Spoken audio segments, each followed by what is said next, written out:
Hi everyone, welcome back to another video from Crazy Gamer. In this video, I'm gonna guide you through how to buy diamonds in Free Fire Max.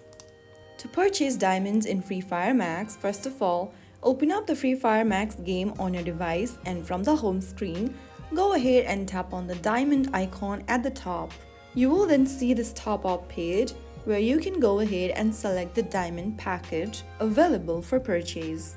Tap on the diamond package you want to purchase and the price will be displayed right underneath.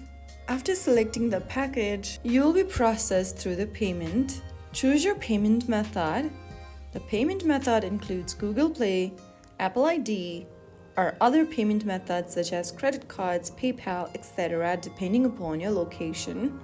Enter your payment details if already not saved and confirm the payment and complete the transactions. Once the purchase is completed, the diamonds will be credited to your Free Fire Max account immediately. So that is how it's easily done. If you found the video helpful, don't forget to like, share and subscribe to our channel for more Free Fire Max tips and tricks. I'll see you in the next video. Stay tuned till then.